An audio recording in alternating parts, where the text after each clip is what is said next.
Do do do do do. Are we live? Let's see.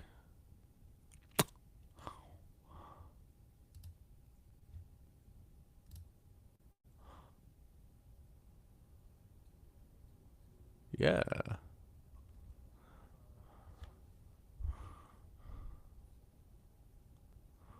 Sweet. It's working. Yay. All right. So let's go to this. Moderation. To build positive life habits for you and your. All right. No, we don't need to do any of that. This is so fucking funny. I just want to see the comments. I don't want to actually. Hi, Hammy T. How's it going out there? We're getting we're getting oh, stop showing me this, god damn it. All right. This is this is an experiment to say the least. So, live stream chat. Oh, I can see the live stream chat on this. That's fun. I don't even shit. I've never done this before. Not with this setup anyway. So, uh I figured I'd hop on a few minutes early and get my bearings because my bearings are not with me. So, yeah, this is going to be a fun night. We're gonna I don't know what we're gonna do. It's gonna be something. Dorian should be joining me any moment now, and you know, we'll get things popping. I picked the most humid day of the year in New York to record a live video podcast in my garage where there is no air flow whatsoever. So if I look like a greasy piece of shit, I am a greasy piece of shit.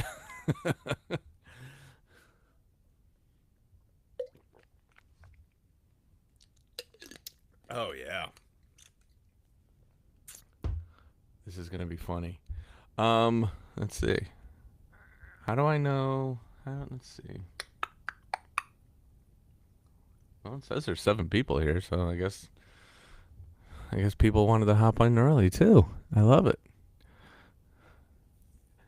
We're just we're opening up the airwaves, getting getting settled, and getting getting a vibe going. I should light some candles or something if I had any. Christina, are you watching this right now? Do I have any candles? Laura, what's up? Oh man. This is funny because let's see. Oh, here we go. Okay, now I can see who's actually talking to me on this. This is great. Hey, there he is. Hey. We're already live, dog. Oh, what? Welcome, Oh, surprise live. All right, cool. welcome to the party. I was just thinking to myself how like anticlimactic it's gonna be when you like hit the go live button and it's just like, oh, we're still just talking, but you made it very dramatic. So As I tend to do. yeah. Lovely. All right. Well, how are things going in the live world? I've been in the I don't know, unlive world, I guess. So far so good. We are live to YouTube. I have this fucking podcast platform is great. So, if for anybody out there who wants to talk to the air, Riverside.fm gets my endorsement. Oh, excellent. They actually have a feature where the live chat from YouTube gets siphoned into our little like studio thing. Oh, well, that's handy. Yeah, so I have YouTube open, but I don't actually need to have it open. Shit, I got my full government name on here. Sweet. Well, I I will echo your endorsement. Say that on my end of things, being invited in by you has been a very seamless and efficient process. So Yeah. yeah, Dude, I am sweating like crazy in here. Well, I mean, this is perfect. I feel exactly like I felt at Yondon. Everyone kept yelling at me because I was programming during the day and I refused to put sunscreen on. And it's this mm, weird psychological defect I have that if I completely torture myself during the day, then the show gets easier. mm. And yeah, Okay, so sometimes like sometimes it works. it's Sometimes, like a relative torture kind of thing. well, it's like lifting heavy weights, right? Like Mm-hmm. if you go to the gym and you fucking really push yourself, then when it's time to like do whatever thing it is that you do, it's that much easier. Sure, So my whole like if I've I'm heard just about. getting cooked by the sun all day long, then my threshold for uncomfortableness rises tremendously throughout the day. Mm, And then by the time the show starts, when the sun does go down, I become immensely comfortable. So it's I could like tell on the first day when I came by front of house and I saw you. There was like almost a line, where yeah, like the shade clearly was, like yeah, the yeah, yeah. sun was baking the rest of your face. Dude, it It was was, bad. I mean, I'm still sunburnt a week and a half later. Like my yeah, face is so fucking red. It's Jesus. crazy. I got roasted. Um, yeah. Well, I will take a moment to say what everyone else has already said and just put on some fucking sunscreen, man. Nah, nah. Here's the thing, right? Can we swear also? Is that a thing? Yeah, sure. Okay, I think cool. so anyway. I don't know. YouTube I might just yell at did, us at yeah. some So, point. So, I mean, I listen, I swore on FM radio last week. I probably oh, shouldn't admit to that, but the FCC is going to come looking for me. When I went to go break into the was there a name for the radio station that we did? the holographic uplink Okay, there you or go. something. Yeah, So I, there were a I lot of names getting thrown around.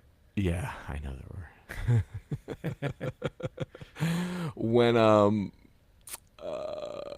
when I broke into the radio station unannounced and got on the air, I forgot that we were not just broadcasting over the internet, that we were Uh-huh. actually broadcasting on a terrestrial, as they call it, terrestrial radio station.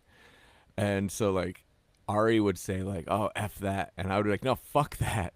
And he'd looked at me, and it took me, like, I don't know, like the third or fourth time for me to be like, oh, shit. I probably shouldn't be swearing right now. Ah, fuck it, whatever. Who cares? Yeah. I was in full rock star mode at that point. I zero fucks were given. There's a there's a delightful Japanese saying which states that if you've already eaten the poison, you may as well lick the plate. Exactly. So Exactly. I like to That's think that it. you were embracing that Eastern philosophy when you I engaged. am. I am perpetually embracing philosophies of all regions. Especially ones that permit you to swear on FM radio. Yeah, anytime I can justify my poor decision making, I'm all for that. Mm-hmm. Um, I have to say, I only met Ari. Is it yes, Ari. Ari? I only met him for like a few minutes, but it was like a whirlwind, really notable few minutes. Yeah, And it was like kind of one of the highlights of the entire weekend for me. Was just like I walked out of there, my head was kind of spinning. It's like, what just he's happened? He's quite a character. I mean that in the best way possible. It was like really, really entertaining. yeah. He I understand why he's he's a radio host. He's got yeah, he's like got yeah. He's yeah. not like turning it on for the radio. Like he's No, like that. he's just like that. Yeah, it's been a really cool experience getting to become friends with him for the last year and a half because so This is a good little time filler while we let more people join this party. So Hmm. I'll tell this little story before we actually start the episode. Um, so I was an early adopter to Sirius XM Hmm. because of Howard Stern. Right. So I've been a subscriber of Sirius for 18 years, Oh wow. something like that. I mean, I think he joined in 2005, and I probably got my first subscription in '08. Sounds about right. So I've been listening to Sirius for forever, and I'll never forget the day that Fish got their own radio station. Because originally it was Jam On, maybe, and it was Hmm. there. There was a lot of Fish being played on Jam On, as rightfully there should be. Um, and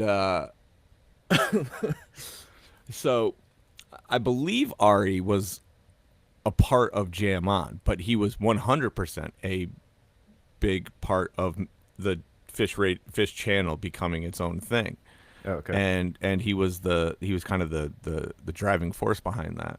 And so for years I'm like, who is this fucking Ari Fink guy?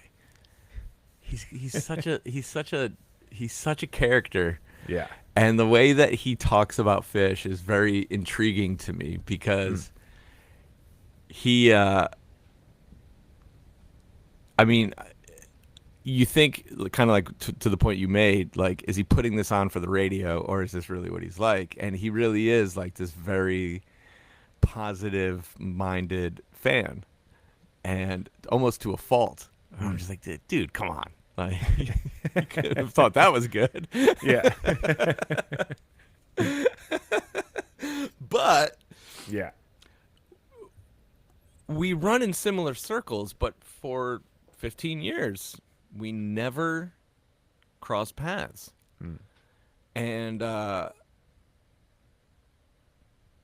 the funny part of this whole thing is so him and I met at the Mexico Festival last year, right? Was it last year? Yeah, yeah, it was. Yeah, because that's where Derek and I and Christina and Uma wrote "Blue Skies Both Ways," or Oh yeah. not wrote, but whatever you call what we do to make these songs. Um, You summoned it. Yeah. yeah. Conjured it. So around the time of the Mexico show, Ari was actually in a thing, like in a like almost like a beef with a couple of the guys on the Stern show. Oh. And he was actually getting some airtime on Howard Stern, and I was like, "Oh, this is crazy," because Stern is notoriously anti-jam band. He does not like to talk about the dead. He does not like to talk about Fish. He does not like to acknowledge their existence. And so to hear Ari on the Stern channel was like a really crazy thing. And so I don't remember if it was the first night or the second night. That part doesn't matter. But I was in my prime form for a Fish show. We'll just put it that way. And everyone else around me would not shut the fuck up. And so I, as I generally do in those situations, took about 20 steps forward and just left the crowd of people that we were with. And at the Mexico shows, there's a lot of space. You know, there's only, I don't know how many people there are, 4,000, 4,000, maybe, Hmm. maybe more. I couldn't fucking tell you. But there's a lot of room to play, Hmm. right? So everyone can kind of, find their place and everything. So I just take 20 steps forward, say, you guys can all kiss my ass. I'm here to listen to this band play music, not listen to you people talk. And at some point, I turned around because I thought someone called my name. No one did. Uh-huh. Um, but I turned around and Ari and I made eye contact. And I was like, huh, Ari's here. Cool. Maybe we'll actually meet at some point. That was the internal dialogue in my head. Now, given the fact of how much psychedelic enhancements I was on, I was not in any position to broker a conversation with anybody, especially somebody of his stature. Um, so I just was like, yeah, we'll get around to that at some point. That was kind of the end of it for me. Uh-huh.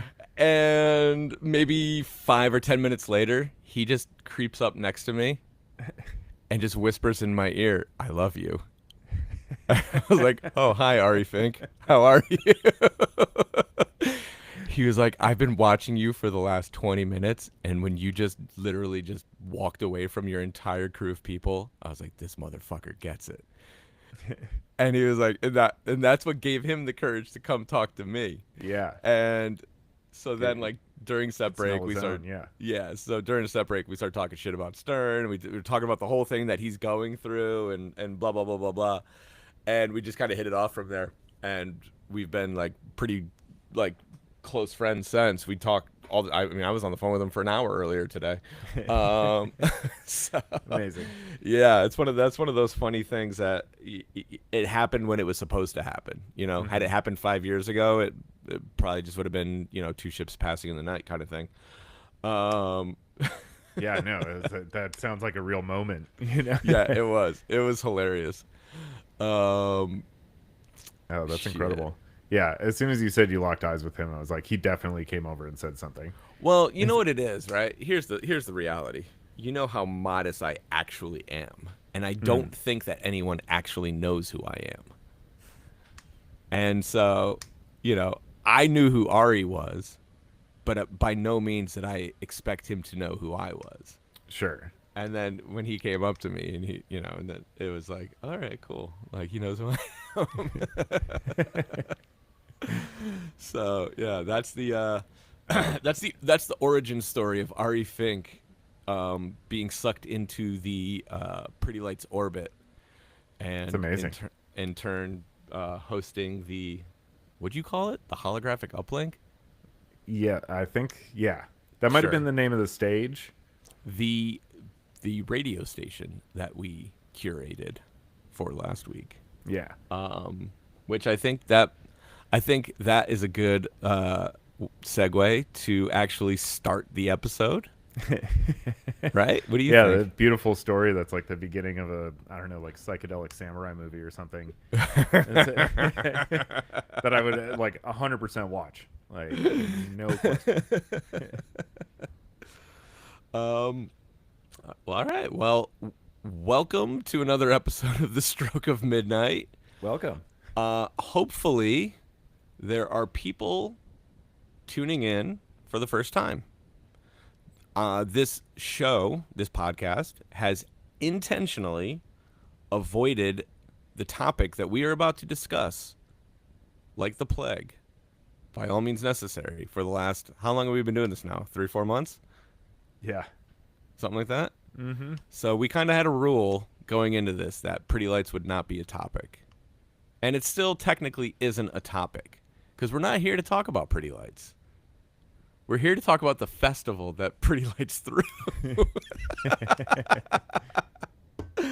So I am in no position to talk about the music that we played, because honestly, when we do these shows, I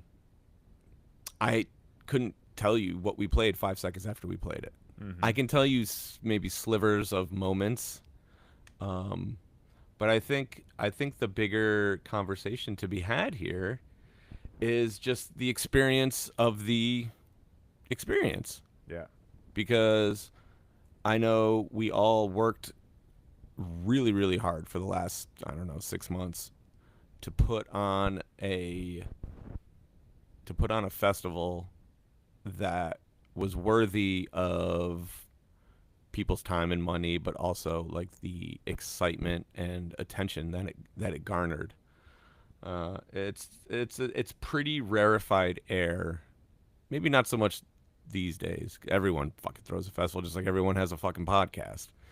But it is still rarefied air for an artist to throw a festival and sell it out without really. I think we sold it out before we announced a single support act. And to be quite frank, we didn't really book support acts that people expected or hoped for or whatever.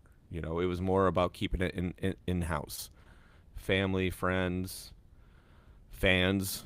It was really about looking inward on our community and celebrating all of the people that surround us. Um, so, Dorian, Greg. what are your initial thoughts on how the weekend went? Well, first off, I just want to say that was beautifully put as far as what the intention was for the festival and like, why do a festival when everyone's doing it.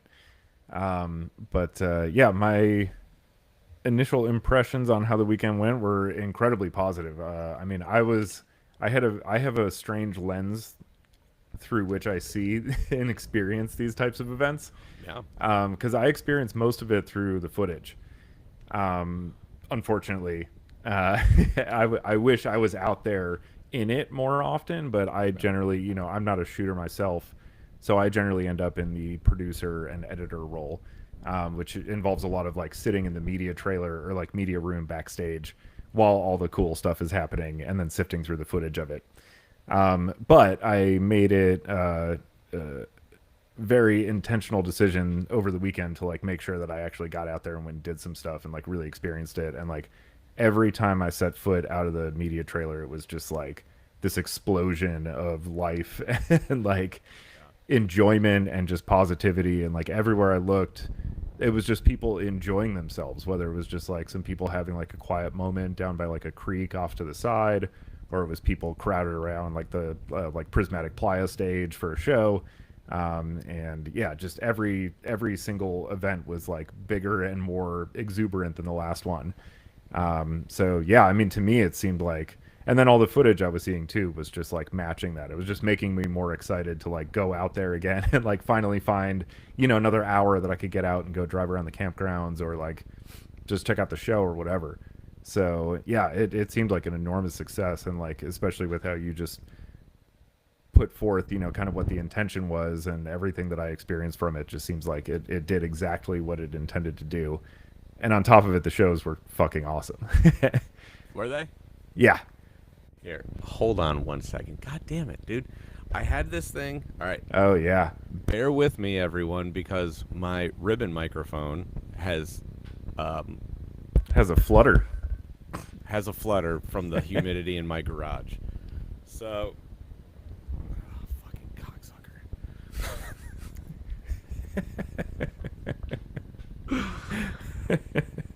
I want this to work, but hey, I just want what? there we go. Did I just Okay. get the water? There we go. Look at that. Amazing. That All was, right. Well, real-time troubleshooting. that I mean, Yeah. That's like If half there- your job. Yeah. that's more than half my job these days. Fuck. So, But yeah, but I thought it was incredible. And yeah, again, I only get to see so much of the shows, but like I'm also, when I'm working like in the trailer, I'm like right next to the stage, so yeah.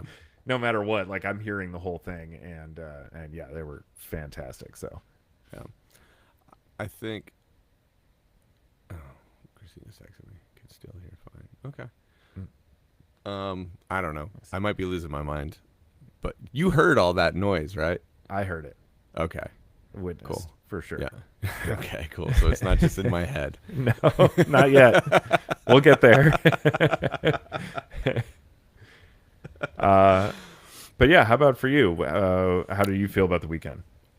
Here's okay. So we touched on this very briefly before the episode technically started. I broke into the radio station on Saturday, and I may have said some things that were too revealing. Let's just Oh. put it that way. Okay.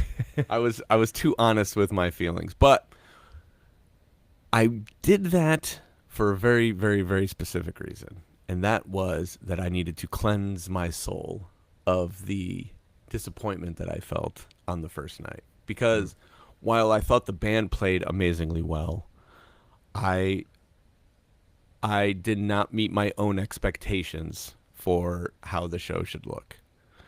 And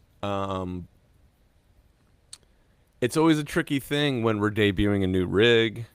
You know, you saw, what we did leading up to the shows. We didn't have like a formal pre-production where I actually had time with the rig. So I like to get to know the lights. I like to spend time with them, and I like them to tell me what they like. And it's this whole dance that we do. And generally, leading up to any tour or any special event, there's this period of getting to know each other, and it really is it's paramount that I have that to be able to actually get what I want out of a show. And basically, you guys all witnessed that process on Friday night. So I was getting to know the rig on Friday, and then on Saturday was me actually doing what I wanted with the rig. So it's not to say that one was bad or one was good or better or whatever, because everyone loves to blow smoke up my ass and tell me how great I am.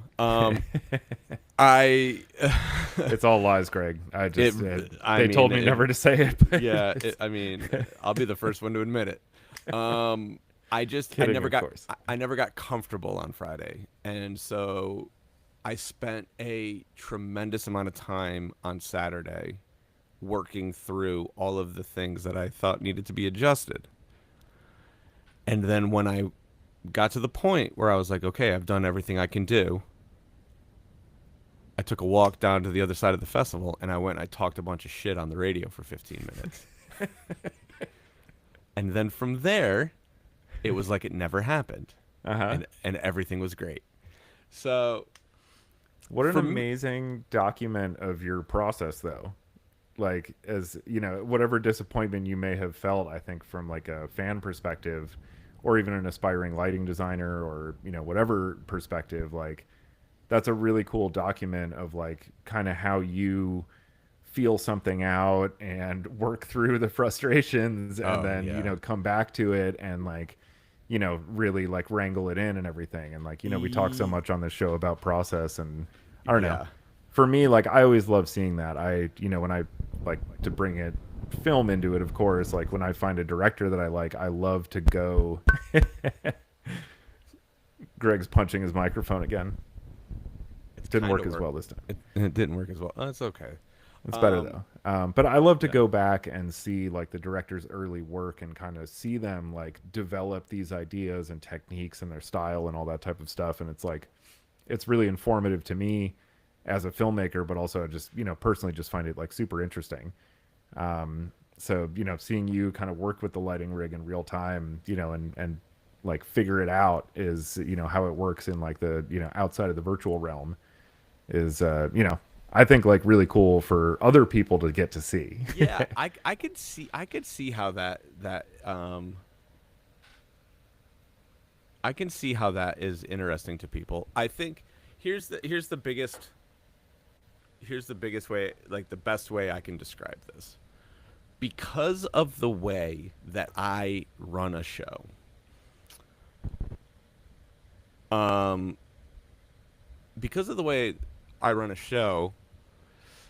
it is so much about, what's the best way to describe this? Because this is a tricky thing to kind of to vocalize or verbalize or whatever that word is. It's like dancing. I'm dancing with the light rig, right? And so like think of like what's Dancing with the Stars, right? So you see these world-class dancers dancing with famous people who have never danced before, right? Now, depending on your perception of me, I could be one or the other, right? Now, on the first episode, now I don't know who's ever won this thing before, right?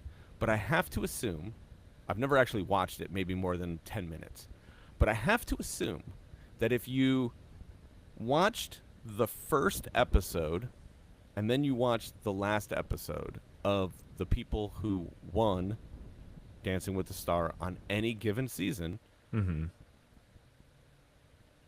the display and the technique and the comfortability between those two people and all of the things, there's a world of difference from episode 1 to episode 10 or whatever it happens to be, right? Yeah. So that's like the greatest metaphor that I can give to how I approach running a light show. And so every show that every opportunity that I get with whatever rig is an opportunity to get more comfortable with the rig, because it's not a pre-recorded or pre-programmed light show. I don't even have a set list. Right. I have literally zero clue what the fuck is going on during the show. And you're I'm not, not- this always blows my mind. You're not even on ears either. You don't have a headset like to hear No. what the band's saying. I You're just have my only dirty little secret. It's not even a secret because I'm sure people around me can hear it, but I do have a little speaker. And here I actually had a funny conversation with Derek about this, because more often than not, I have that speaker just barely audible. And my brain has this amazing way of like honing in on it when I need to. So like when we're really, really, really taking like a crazy left turn somewhere, I'll hear something and it's not even the directive that Derek is giving. It's more of just like a heads up, hey, something's about to happen. mm-hmm. That's it. That's the only tether that I have to anybody else in the entire performance is this little speaker way off to the side that I can barely hear, and just every once in a great while I'll catch something and I'll be like, oh, okay, cool, and then I'll pick up on whatever it is that is happening. I don't have to like go like over there and listen to them. And so yeah, so you know, anytime that I'm like short on time with the rig, I generally there are rare occasions where the excitement outweighs the anxiety of not having enough time. Trying to think of a good example of that, because I haven't felt that in a long time, but maybe back in the day I did. I don't fucking know. But it's a time thing more than anything else. The more time I can get before a show, the more capable I am to get to the. Because here's the thing, not only do I, what's that term when you see music? Oh, synesthesia. Synesthesia, right? So I'm not fully synesthetic, but I do have some version of it. Like I definitely I contextualize and I texturize music in a really odd way, I think. Obviously I don't know, because I only know what I know, but my belief is that like there's something different happening, and because I could be walking down the street listening to music and wacky things start happening to me, but beyond that, I can see the light rig in its like top form before it ever turns on. And that's just 20 plus years of experience running lights. I'm able to like visualize the things that I know it's capable of. And then from there, but the biggest challenge is understanding how the contrast and the depth of all of the different elements can work together. So like if I'm laying in bed, right, I'll start visualizing this one aspect of the rig, and then I can visualize another aspect of the rig. But it's really, really, really difficult to predict how they all interact together. Okay. And that's one of those things where time is really important, because like you can't do it in a visualizer. I can't do it in my brain.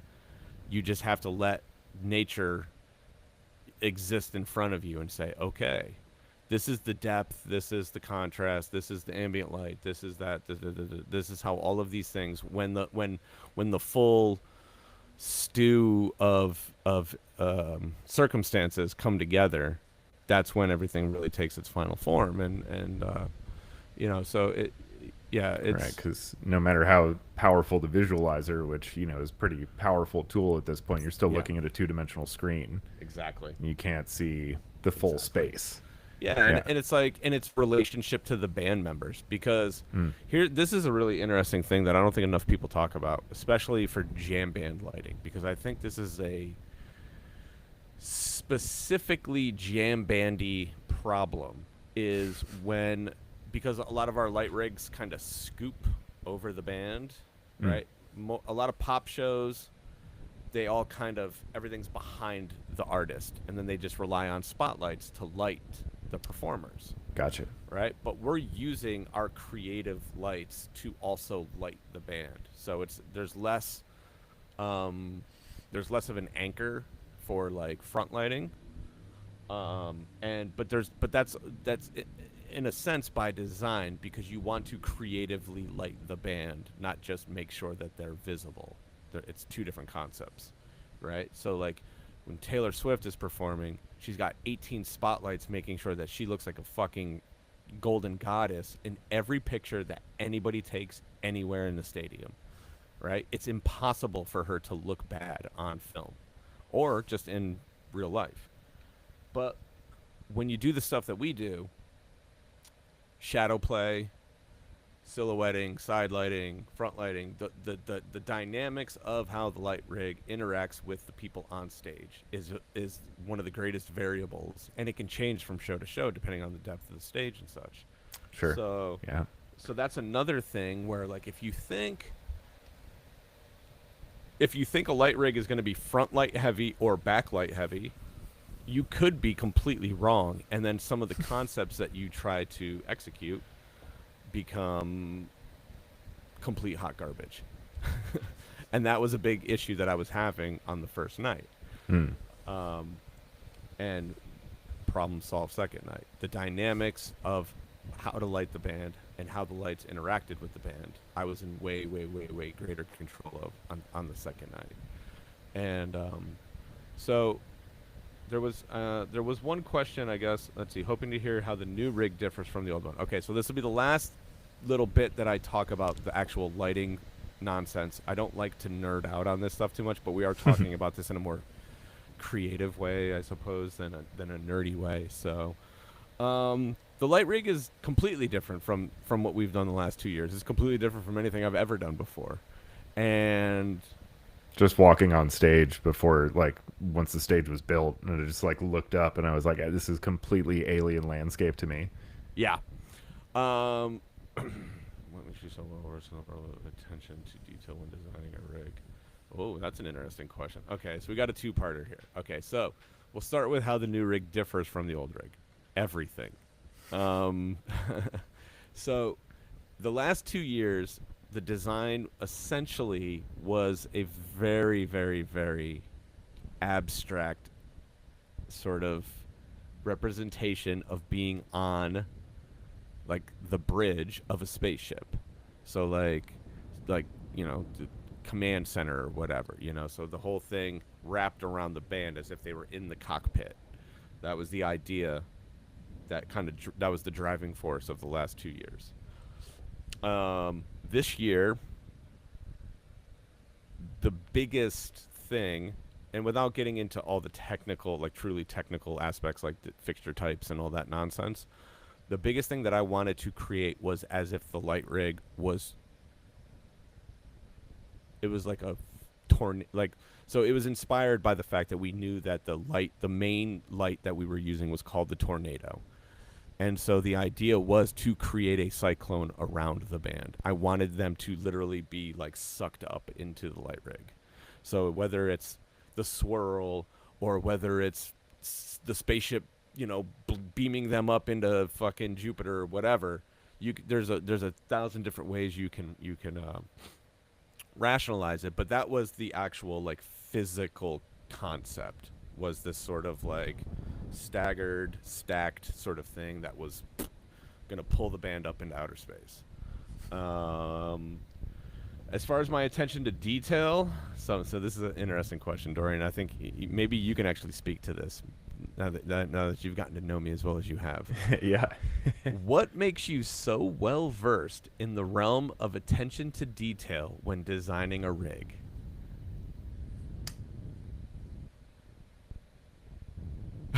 Wow. That's a big question. One that honestly that nobody's ever asked me before.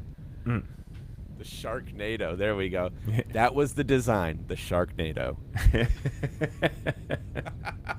Perfect. How is this just coming up now? That's it. It was just sitting there waiting for us the whole time. Well, I mean, I know I can speak to just your, in a lot of ways, there's something to be said, of course, about just the amount of like time and dedication you've put into this. You've become well versed in it because you've taken it very seriously for a really long time. And like, I mean, anybody who knows you sees how hard you work on this stuff and knows that it's a very, it's just like Ari, like you're not turning it on, when you come to the show, like the entire off season, like between New Year's and now, I've been doing this podcast with you, and every week I'm hearing about, all the stuff you're working on. So it's, and I mean, that's a big part of it is, being like a student of your craft. And I feel like you're definitely that, a big part of it. So here's a fun little tidbit for anybody that wants to do anything really. But for all of you lighting dorks out there, go study concerts from the 80s and see what they were doing. Go study concerts from the 90s and see what they were doing. Because all too often, stage design has become trendy. And everyone sort of kind of latches onto an idea, and then everyone sort of follows suit. And I think one of the reasons why we stand out, one is because, well, we are one of the trendsetters, but also we are the trendifiers. And so when you think we're going to do something, we generally, at least I do, and I know Derek does too, find a reason not to do it. Mm-hmm. And so, I honestly, the rig that we did the last 2 years was actually inspired by a lot of like 80s like cock rock concerts. So like I was looking at like Motley Crue and Def Leppard videos. I have an immense VHS collection, and probably, I don't know, 300 concert videos ranging awesome. From the 70s to the late 90s. And it's interesting to see. So like this was like a point of contention within some of my creative circles, was why was everything on the last 2 tours sort of isolated. Like the rig didn't mix with with other parts, right? So it was like this, like the back part of the rig was its own specific thing. The top part of the rig was its own specific thing. The stuff around the band was its own specific thing. And there was no continuity between the different like zones, if you want to call them that. And that actually comes from 80s arena rock. They would create these sort of pods, and the pods, there was like these central pods, and then there were these other things, and they all kind of had their own presence.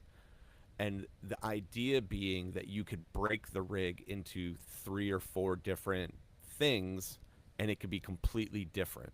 Mm-hmm. And so that was the driving force behind the last 2 years. And then this year, like I said, completely throw all that out the window. It's one singular idea that all works together. And so that was the biggest difference, the biggest change, I suppose, was just that singular like overarching conceptual like change in approach. Um, but I think also I've learned how to pay attention to the things that matter and ignore the things that don't. And I think that might be my superpower. Mm. Because Editing. it's not even editing. Well, maybe it is. It's almost anti-editing in a sense.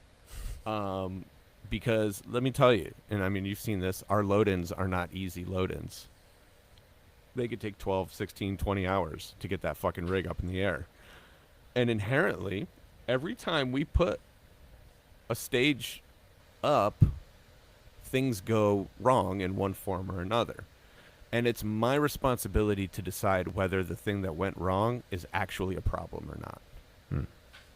And so being able to decipher whether it's worth the trouble to fight it or to just give into it.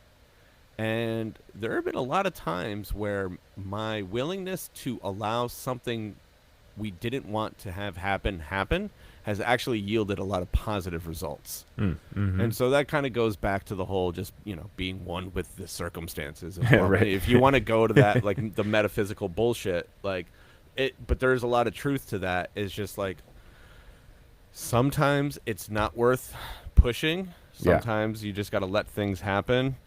But there are always times, and these could be like the most minuscule little details that I will lose my mind over. Mm-hmm. And this is the balancing act, right? It's deciding which ones are worth freaking out over, or which ones are worth pushing back on, or whatever. And these little minuscule details can mean the biggest difference in how Right. the show looks. Those are the things that make it transcendent. It's, Yeah. But yeah, no, I think pick your battles is one of the best pieces of advice I've just ever been given in life, period. Yeah. And, that's not, just to say that like, oh, just don't sweat the small stuff. That's totally different. Because sometimes picking your battle is like, no, I'm going to fight to the death over this tiny thing because that's actually the most important thing. So it's knowing what it is you're after, and picking your battles based on those priorities is really the thrust of it. So. It really is. So Dorian, Irene is wondering, did she just spot you drinking a spotted cow? She did. Hey! Yes. I'm going to do it again. There you go. I could fucking use a beer. Christina, we don't have any beers in this house, do we? God, I'm such a boring old man now. Dad life has ruined me in that sense. I just don't drink anymore. Although I will say, we went to this place called Rose Hill Farms, I think is what it's called. It's one of the spots that we've discovered here in Rhinebeck that we love so much. It's this beautiful farm. They have blueberry fields and different, produce that you can go pick your own stuff, but then they also make their own wine and cider and beer, and then they bring in food trucks and they have these like like community like gatherings basically like Thursday, Friday, Saturday. So you can like go eat dinner, kids can go run around, you can go pick berries, you can get drunk, you can do whatever you want. It's really amazing, honestly. But I don't know if I've ever actually drank a hard cider before. I'm trying to think if I ever had like an angry cider or something at like 4:00 in the morning on a really bad night or something. But like, it's the only thing this left. this like fresh, like homemade alcoholic cider. It was really, really good, like sparkling cider. It was. I'll probably be drinking those from time to time. So I don't really drink much these days, but that got me going. So It sounds delicious. Yeah. yeah. Yeah, the spotted cow is a rare treat because they're actually only sold in Wisconsin, and I'm in Chicago. They refuse to sell any New Glarus beer past the Wisconsin border. Really? Yeah, but Hannah, my wife, her dad works like very close to the border, so occasionally he just like pops over there, gets a case, and smuggles it back Yeah. and gives it to us. So we happen to have some nice and cold in the fridge tonight. I couldn't You're resist. doing a little Smokey and the Bandit. Yeah. Yep. Like G-rated Smokey and the Bandit. Just we have to pretend it's a crime to like feel like we're doing something badass. That's it. Yep. All right. So I don't want to talk about myself anymore, and I definitely don't want to talk about lights anymore. So I think there's only one appropriate place that we should go, Ooh. and that is the set of the weekend. Oh. And I think it happened at 2:00 on a Friday. PM, Yeah. not AM, you fucking Yes. lunatics. That silent disco thing, by the way, guys. Hold on, before we talk about my beautiful wife. Uh-huh. Y'all are wild. The numbers that I heard was somewhere in the range of 3,000 to 4,000 people rocking Wow. a silent disco. It And looked like it when I was there. it was a lot of sea. people. Yeah. Honestly, the fact that we had that we had that many headsets, and B, that they were able to make that many headsets work, my mind was blown by that. I actually asked somebody if they could explain to me how the fuck they were doing it, and they were like, it's just better if you don't know. And I was like, all right, fine. Like one whatever. guy Like, who understands this. Yeah. yeah, pretty much. I was like, how is this even possible? So the silent disco was a trip. I was didn't wild. get to experience as much of it as I probably should have, but it sounds as though everyone had a splendid time there. Yeah. But with that being said, the set of the weekend. I have to say also real quick that I was reviewing footage after the weekend, and I was like looking at some of our footage from the silent disco, and I went through an embarrassing number of clips trying to turn the volume up and going like, where's the fucking you audio? And then before I was like, oh my god, there's no audio because there was no Oh, audio. Did you guys do the time code sync to the truck or something, or We unfortunately didn't have an audio recorder that we could dedicate with timecode sync yeah. to the to second that stage. Yeah, So that's yeah, fine. it's a bummer. You just, I mean, I'm sure you could find a track that syncs up to whatever BPM, whatever anyone was playing, and everyone's head. You see all the headphones bobbing up because they all lit up, and it was like, Jesus Christ, this is wild. It was.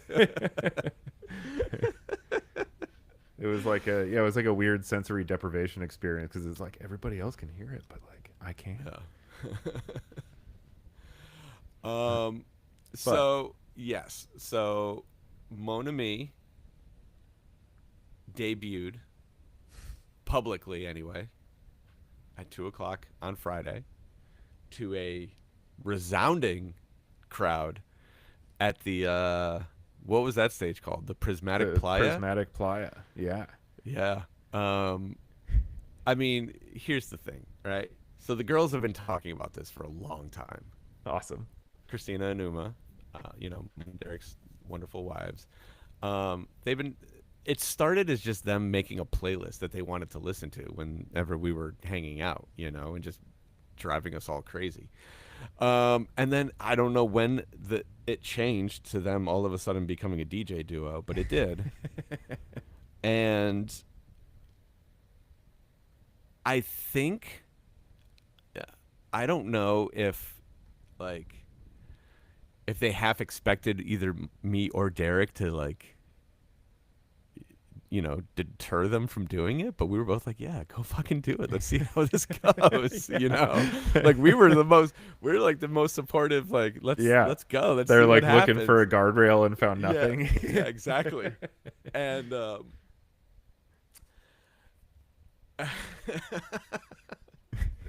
my god. Okay, hold on a second. Okay. So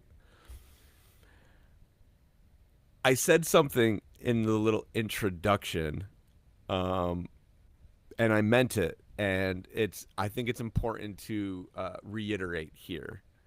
Those two women are so massively responsible for this project having any sort of success, if I'm being totally honest, because they keep Derek and myself from completely going off the deep end on any given day. And the value that they bring beyond just, being our wives, but like being so involved in a positive way in making sure that, like, like they're very, very um uh they're very tactile in how they help the lines of communication, and helping us realize when we're being irrational, or fucking, or we have a bad attitude, or whatever the case may be. And they've gone so far above and beyond the call of duty as just, women and significant others, in this whole thing. So to get to see them have a moment where they are the stars of the show was the greatest fucking thing I've ever seen in my life. And, there's a little part of me that, you know, I wish Uma got to experience it a little bit more fully, because obviously she's very pregnant. Mm-hmm. And so I think, you know, I'm not gonna, I'm not gonna speak for her, but I have to assume that, her whole self wasn't maybe there as much as she would have liked it to have been. But my my wife definitely definitely more than made up for it. Yeah. But they did an amazing job, and like they put on a show. And here's the thing, and I don't know if I said it to you, or I know I talked to Thunder about it. They made a little blunder maybe halfway through the set, and they recovered so quickly and so like calmly that like you would have thought that they had been playing for 20 years. Because that was the thing that got my attention almost more than anything else. Like, you can go up there and you can have fun and you can be charismatic, but what do you do when shit hits the fan? Right. And the two of them just do. Oh, okay, do. And here we're back in business. And I was like, mother, yay, good job, ladies. So, to everyone who came out to support them, thank you. I have a feeling that's not the last time they're going to play. Oh, awesome. I enjoyed the shit out of that show. I had a great time. Yeah. It was one of those moments where I made it out of the trailer, like, because everybody was going, from the Pretty Light side of things, because you and Derek were there, and like everybody, and so we just carted over there in this big caravan. I was like, fuck it, I'm gonna go too. And I had so much fun, like just watching them. It was really magnetic. Like, Christina was really clearly having the time of her life. Yeah. And it was just like so authentic. Like, it really just felt like, hey, you know what? We just want to have a good time and like share a good time with everybody here. And like, you know what? Like, sometimes it doesn't need to be anything more than that. And you just do that and do it really well. And like, guess what? Everyone had a fucking good time. Sorry, this chat thing over here keeps getting my attention for the wrong reasons. Yeah. I closed the window because I know I'm like, I don't understand like how people can multitask that way. I can't. I'm doing my best over here. So to Al or AI, I'm not sure, but it says "Por qué no lasers at Yondon?" I'm not sure we were at the same show. Oh yeah, I was gonna say. There were lots of lasers, and they were on winches, and they were moving, and they were doing all sorts of wild shit. So yeah, I don't know. You can go back and watch the YouTube videos, I guess, and see if maybe you can find them. Tape. Yeah. Sorry, not a question, Greg. I'm happy to hear you love Elliott Smith as much as I do. Well, Carrie, are you sure that you love Elliott Smith as much as I do? Oh. Something to think about.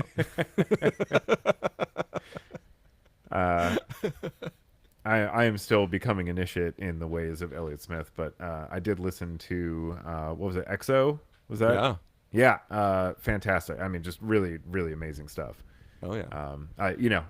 I have a lot more to go, but like I get it. Yeah, it's the best. Yeah, Do I'm you definitely think going we to keep will ever going. get a sample of Look at All the Pretty Lights from the Smiles, a hairdryer with a projection of the video? I will forever cherish that Tahoe last passenger. So, Will, funny enough. So, okay, so then you did pick up on the Smile sample that happened in Tahoe, I'm Oh, assuming. He's asking, he goes, do you think we will ever get a sample of Look at All the Pretty Lights from the Smiles, a hairdryer with a projection of the video? I will forever cherish that Tahoe last passenger. So he's probably the only person who picked up on the Smile sample, both audible and visual, that I worked with Derek on in oh, Tahoe cool. last year. It was literally, the song came out like, I don't know, maybe less than a week before the shows, and I'm trying to think. I can't think of the name of the song off the top of my head, but it's basically like such a beautiful. The chorus is like such a beautiful world, or look at the beautiful world, or some shit like that. But the music video was this glitched out mountain that kept evolving, and I was like, you got to be kidding me! Like this, the line and the visual is so perfect for us playing at Lake Tahoe. Hmm. And so it was the first time and only time, honestly, that we did both an audio and visual sample from the same source Oh, cool. at the same time. So he's asking about another Smile song, because there is a song that literally says "Look at all the pretty lights" 800 times in the song. And I played it for Derek, and I was like, "What do you think?" And he's like, "You think it's a little too obvious?" Too And I on was the like, nose, "Yeah, yeah. it might be a little too obvious." So, well, probably not. But I mean, stranger things have happened, because I mean, Ethan got a horse with no name or whatever, right? Is that, yeah? So Oh, yeah. our good friend Ethan asked why my favorite swirl of the weekend was a horse with no name, and I will tell him without a shadow of a doubt that I don't even remember us playing it. I actually don't. I remember Into the Mystic, and I remember Pink Pony Club, and that's pretty much about it. Mm-hmm. So he's going to be very disappointed. Well, the horse should have been named. Then it would have been more memorable. It would have been a lot easier. What's y'all's favorite swirl? Ethan wants you to say horse with no. Christina, the YouTube thing is on delay, so she texted me literally right after I just said all this. That's so funny. Okay, so I want to keep the fans' engagement. Foreign Yeah. Spies, he says, is the name of the song. That is the name of the song that we sampled last year. So if you want to check out Foreign Spies, it's a really cool music video. Nice. Yeah, I'll check that Um, one out. Oh my gosh. Who would win in a fight? One WAP versus 100 Wandies. Wandy. Wop that Wandy. Well, I don't know how you actually pronounce it. So I know that WAP is a derogatory term for us Italians. Yeah, I was gonna So, say this. Okay. I'm going to venture a guess and say that one WAP wins versus 100 Wandies every day of the week. What I'm hesitant to ask what a Wandy is. It doesn't matter. I don't Okay. know. Do you Sure. know the backstory to that? No. So this one is vague in my recollection, but at some point Derek was flipping through records, and I don't know if it was something he filmed or something somebody else filmed, and he found this record, and the track was called "Wop That Wandy." I don't remember who Okay. it's by, and I don't. So maybe if someone in the chat can fill us in, Yeah. Ethan probably knows. Ethan, do you want to get on this? I feel like I remember this video now. Hold on a second. I'm gonna get Ethan on the chat with us. Oh, okay. This will be fun. he's photogenic, and I actually think so. Here's a funny story about Ethan. The first time that we actually interacted was on one of the fan podcasts, and I didn't remember him actually being one of the hosts for it. He got really mad at me for that. Well, you guys worked Let's through it. see. You're better friends for it. Yeah. Yeah. All right. Let's see. Where is he? I'm having fun tonight. This is great. We're gonna have to do this more often. Uh-huh. All right. I just sent Ethan a link to actually hop onto the actual recording with us. Oh, all right. Yeah. So we'll see if he picks up. We got surprise guests. It's Yeah, anything why can not, happen. right? Yeah. So anyway, so Whop That Wandy. I don't know if we Okay. ever I actually. kind of remember this video now that you mention it. Yeah, but it's been like one of those things that like it's like the most obscure thing that Pretty Lights has ever done or ever talked about or blah blah blah blah blah. Okay. And so I guess we played it over the weekend, and everyone freaked out. So the Wandy was whopped. It finally happened. It finally happened. I mean, tension and release. Yoda Lover, Cityscape 3.0 in the future. Not if I'm alive. Been there, done that. Yeah, no looking Yeah. backwards, only forwards. Can you talk about how your ambient lights were used as the border color of the stream? Oh, interesting. How did people find out about that? There's fucking people are paying attention, man. They're looking. We got some. Did Nick talk about it? Did Nick talk about it somewhere? I don't know. Not that I'm aware of, but he might have. All right. So I guess we'll go back into nerd talk while we wait for Ethan to hop on with us if he's actually going to take this or not. So I have this color system that basically everything that's happening in the show references either an A, B, or a C color. And then I can live update them and mix and match them and blah, blah, blah, blah, blah. Right? So we've been working on ways to enhance the integration of both the video and the stream with the actual things that are happening on stage. So we figured out a way to send that color information to both Jack and Nick. And then those guys were able to take that information however they saw fit.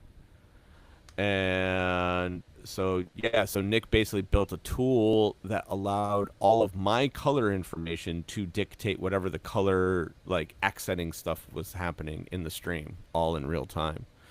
So that was a fun little That's so fucking cool. Yeah. a fun little add-on that we implemented this year. I went down to New Orleans and spent a few days with Nick, and it was the first time that him and I really got to really work, together, because he's always kind of been on the stream side, and I've always, obviously I'm doing whatever I'm doing. But Nick was also a huge proponent in the site lighting development, and so in the road of getting all of our stuff, happening, Nick and I started working together more to make sure, because I wanted him to be comfortable with what he knows, and he doesn't know what he doesn't know, and so I helped him, with the site lighting, and then from there, we kind of also started working together on how we can enhance the stream and stuff like that. So I know he was doing a lot of wild stuff. Yeah. I haven't had a chance to What actually. is this? Hey, Ethan. There he is. What's up? So, all right. So, Ethan, I don't know. I saw you chiming in a bunch, but I actually wanted. Would you stop walking for a second? You're literally on my podcast. Can you? I'm going to the Banya. Okay, it can wait. Okay, 5 okay, minutes. What's up? Jesus Christ, this kid. I'm listening. I need you to He's tell a man us on the. move. Yeah. I know. I need you to tell us the backstory of Whop That Wandy. Oh boy. Oh boy. Shit. I mean, people have been requesting that for quite some time. Okay, well, here's my question for you. Did we ever Yeah. actually play it in the past? Or was it only referenced in that video? I think referenced in that video. A friend of mine, though, his name was Wes. I think you know him. He used to request that song all the time. A lot of people have been requesting that song Yeah, for I quite know. some time. I don't know. You got me on the spot, literally. and That's how it works, my friend. All right, I'm jumping off. I All right, well, appreciate it. everyone, that was Good to Ethan. see you, Ethan. Ethan Yeah. Galustov. He's gonna Gloves go off, but it's okay. Galustov. I'll- Galustov. He's gonna go get his sweat on and look at Jewish dicks. Yeah, Boing. yep, that's true. That's That's true. Hopefully I won't feel too bad about myself, but you know, that's what we got pre-lights for, right? That's right. Bye. All right, bud. Have a good night. take care, man. Oh boy. Yeah, we're having fun here.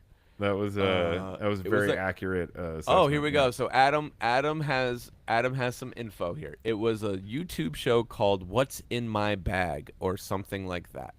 So apparently it was a thing where like people just talked about whatever shit they had been digging. So this was okay. So it wasn't something that we put out specifically. Interesting. Met Ethan and Minnie after night 3 hotel parties. Great. This is great.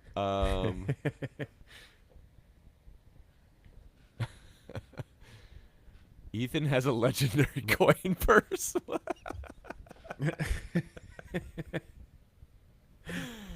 Oh my god. Yeah. All right. Oh, that's too funny. Congrats. Yeah. Yeah. Never played until BV. Thank you, Adam, for the insight. The video in question.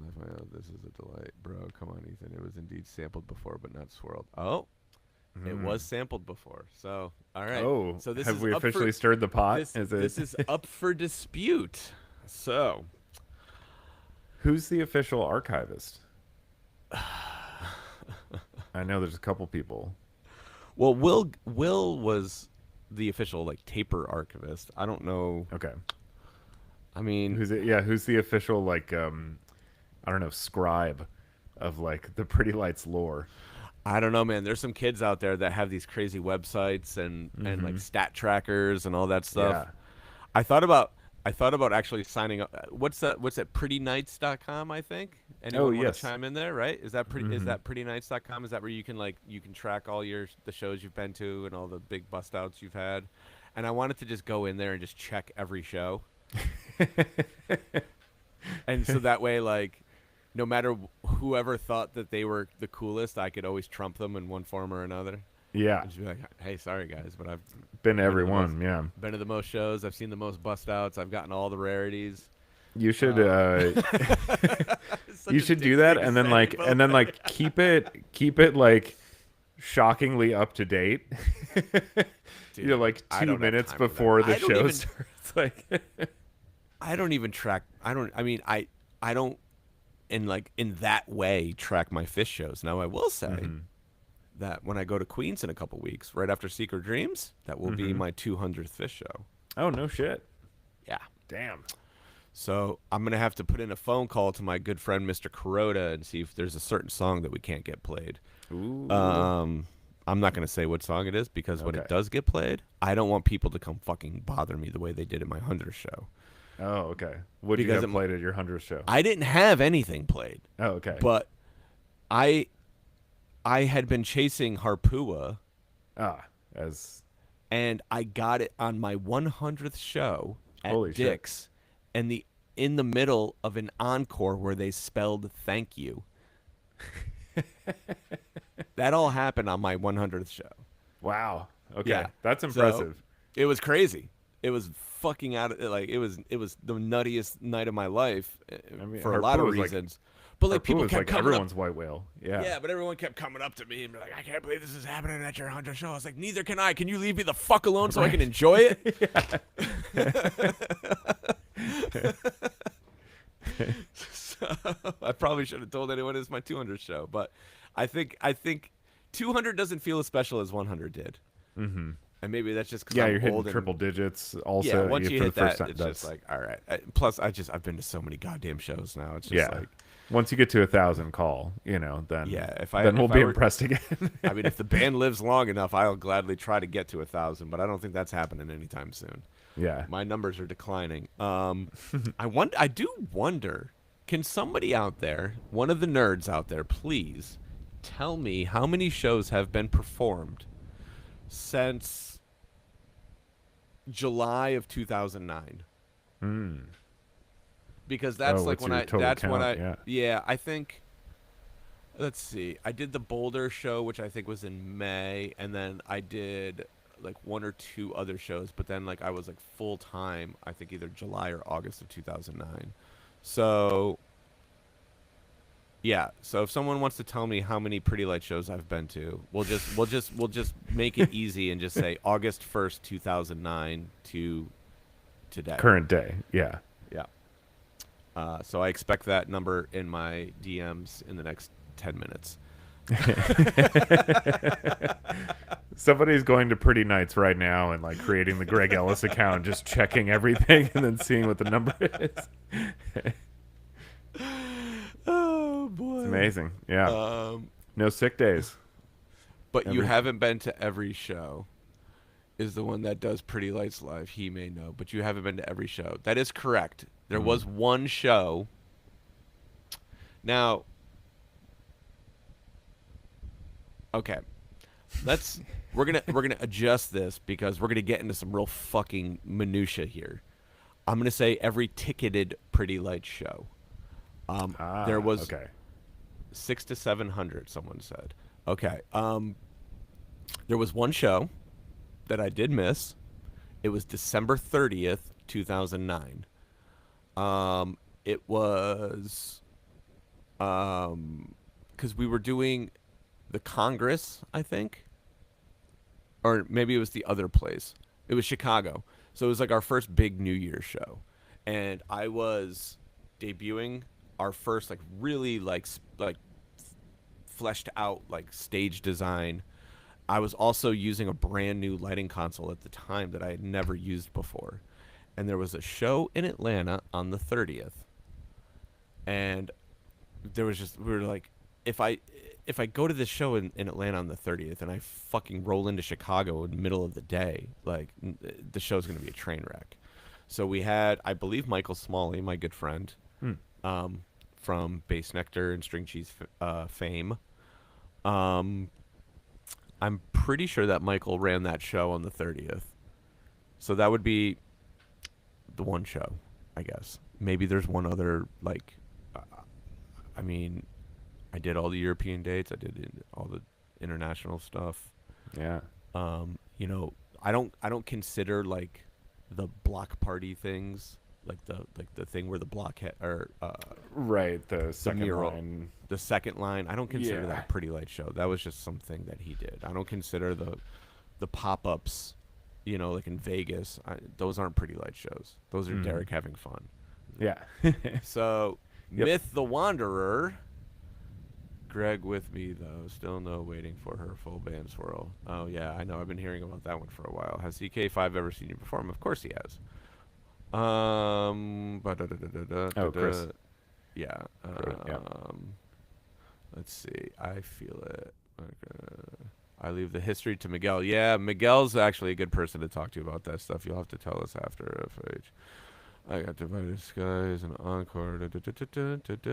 You talking PL exclusively? Because it's at 700 plus, but that includes '08. Okay, so yeah, I mean, Derek didn't play that many shows in 2008. He was playing a bunch of house parties and shit. So let's call it, well, I'll be generous, is missing a bunch of fall 2010 shows. That would take some digging into. Pretty Nights only have show listed if there's a set list. Oh, that's an interesting caveat. We'll call it 700 on the dot. So how crazy is it that I've only been to 500 more Pretty Light shows than I have been to Fish shows?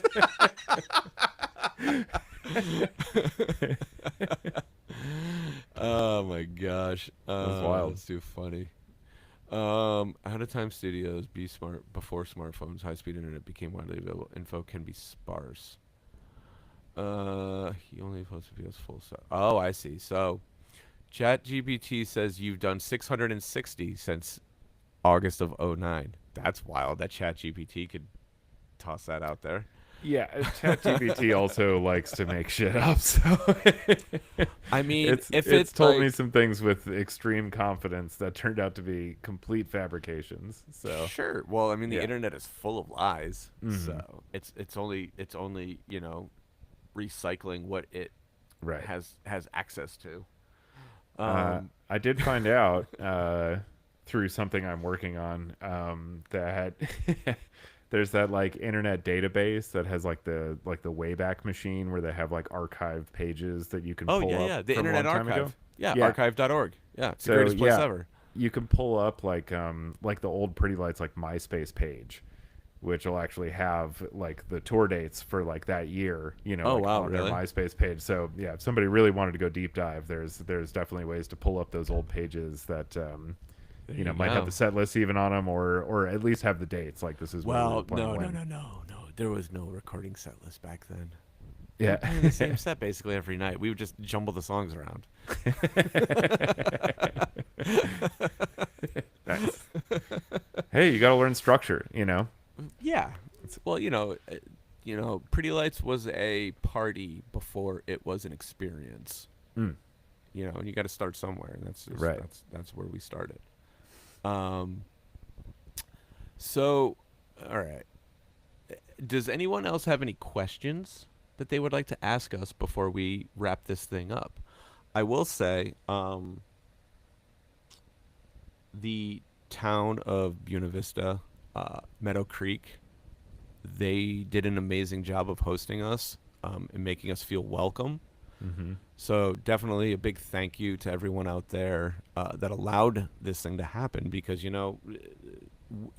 I know these things can tend to be public knowledge if you're tuned in enough, but my understanding was that we were actually denied permits to do this event last year. Mm. So, and I don't know if that's 100% true or not, but the permitting, the town allowing events like this to happen is not a cut and dry situation ever. We went through it with the Telluride guys, 10 years ago, and they were, amazing to us, and you guys were amazing to them in return, and they invited us back, which I don't think ever happens. So, hopefully you guys continued to put your best foot forward and show everyone that we are not cliche knuckleheads that don't know how to be respectful and handle our business. I know there's a few of you guys out there that are, and I like to let you know it whenever I see you. So keep up the good work. Yep. Oh shit. Yeah, no, they were really impressive. Obviously, the type of effect that this many people coming into like a kind of tight community like that can be pretty catastrophic, if it's not managed well and if the people don't have the right, intentions going into it. And it seemed like everything, when we on site, off site, everywhere I went, it felt like, everything was as close to kind of like business as usual as it could be. Like the town felt like, it was able to function. Yeah. And that's really their biggest concern is like, if the people that live here like go to get groceries and it's like it takes them 2 hours to get there and blah blah blah, whatever, it's a bad experience, it's like that has a real effect on the community. So it seemed like everybody was like really really awesome and really respectful of this like incredible place. Like I can't stress enough how beautiful Buena Vista is. Just like an actual like landscape miracle that you just get to walk around in and like be a part of. And I think everybody felt that being there, which was really cool. And it was one of those like, hey, we want to, like don't fuck this up. This is really really cool. Exactly. This is a special thing, and everybody kind of knew it, So Well, I think that's a great way to I'll wrap this up really really succinctly. We have been working tirelessly to try to create events and experiences that are 100% uniquely us. And sometimes we reach a certain place that we weren't even sure we could. I think when you take all of the things into account, whether it's the 5K, which, obviously we stole that from Fish, but that's neither here nor there. Whether it's those kind of things, and whether it's the sound bath space and the different lighting installations and the fucking hot air balloon that came out of nowhere. And Yeah. don't even ask me where it, I don't know. Nobody told me it was happening until like literally 3 minutes before it happened. Yeah. I was just as confused as everyone else was. I was wandering around backstage and I just like turned to my right and was like, what the fuck is going on over there? Like, exactly. But this see, is it's a big this is- secret. Yeah. those are the things though. Those are the important things that need to happen for events like this to actually be special. Because it's really easy to just show up and put on a show. It's, you know, it's what we do every day that we leave our house. But to put on this greater than experience where every little detail is, tried to be, paid attention to. Obviously things slip through the cracks, but like, we talk for months about, the prismatic playa, like the stage, right? Like the dichroic windows and all that kind of stuff. And like, do we add this? Do we do that? Do we keep it simple? Do we let people in the water? Do we all the sound bath thing? Do we add amplification to the sound bath? Do we send the sound bath to the thing over in the woods? Do we, the conversations are endless. And how do we make a weekend like this stand out from a million other weekends of chaos? And I like to think that as we get older and as we get better at this, our brand of chaos becomes a little bit more accessible and also enjoyable, because it can be a bit much, especially for people that aren't used to it. And I know that the fans, you guys do a really good job of letting new folks into the fold, and making them feel welcome. And that's a really, really, really, really important aspect of how this thing continues. Is we want as many people in the boat as possible. Yeah. And we also want to make the boat as weird as possible. So come one, come all. Continue to be kind. Continue to be adventurous. And continue to be open-minded. We will always try to reciprocate the energy that you guys give us tenfold. So, thank you to everyone involved, both on my side of the fence and on the other side. Dorian, you boys continue to capture all of this lunacy. And hopefully one day, everyone will get to watch it. One day. One day, baby. It's time to end this. Yep. Yeah. Thank you all for tuning in tonight. This has been The Stroke of Midnight, a very special edition of The Stroke of Midnight. Yeah. Stay tuned next week, where we will talk about maybe video games. I know Dorian's been itching to talk about video games. Dying. Yeah. Either that or we're going to talk about Andrew Dice Clay. So flip of a Yeah. coin, baby. You never know what you're going to get on this fucking thing. Peace.